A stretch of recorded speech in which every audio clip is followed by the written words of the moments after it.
utterance of Jehovah. It is an enduring nation. It is a nation of long ago, a nation whose language you do not know, and you cannot hear understandingly what they speak. Their quiver is like an open world place. All of them are mighty men.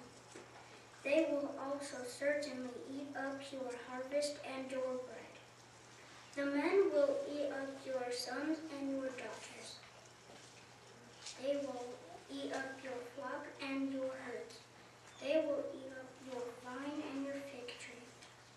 They will shatter with the sword your fortified cities in which you are trusting. And even in those days is the utterance of Jehovah.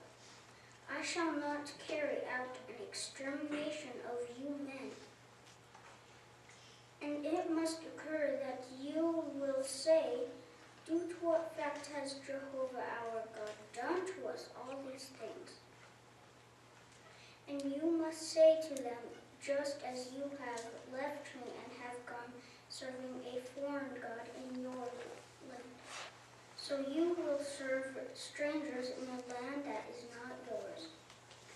Tell this in the house of Jacob and publish it in Judah, saying, hear now this, O unwise people, that is without heart. They have eyes, but they cannot see. They have ears, but they cannot hear. Do you not fear even me? Is the utterance of Jehovah. Or are you in no severe pains, even because of me, who have set the sand as a boundary for the sea, and indefinitely lasting regulation that it cannot pass over? Although its waves toss themselves, still they cannot prevail. And although they do become boisterous, still they cannot pass over it. But this great people has come to have a stubborn and rebellious heart. They have turned aside and kept walking in their course. But they have not said in their heart, let us now fear Jehovah our God, the one who is giving the downpour and the autumn rain and the spring rain in its season, the one who guards even the prescribed weeks of the harvest floors. Your own heirs have turned these things away, and your own sins have held back wisdom from you people.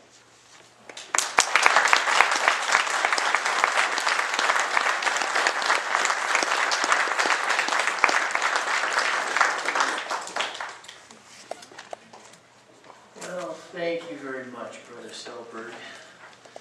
And you did a fine job. And your mom's going to have some very fun video to share with you in about 10 years. Might embarrass you, but there's no reason to be embarrassed. You did an excellent job. And you were covering a lot of different points as you read. And something that jumped out at me, because your reading was so excellent, it was very accurate. That was not even an issue. But Study Council number 14, naturalness, was something that you did very, very well. And that's something for when we read as adults may not come across. We might come off as stilted or machine-like or robotic, but that wasn't your issue. You came off as very natural. You sounded like Joe. You sounded like yourself. It mentions what we need to do there on page 120 or 128. It says, be yourself, conversational, sincere, and unaffected. And what you did, you really read the punctuation right. The punctuation basically is an instruction that tells us how to sound. And verses there, verse 15, where you said, instead of saying, oh, house of Israel, you said, oh, house of Israel. And that really came through. In verse 21, instead of saying, hear now this, O unwise people, you said, hear now this, O unwise people, that is without heart. Verse 22, you said, do you not even fear me? And that came through. So you did an excellent job in the reading, and we look forward to many, many, many, many, many more talks from you. Excellent job, Brother Selberg.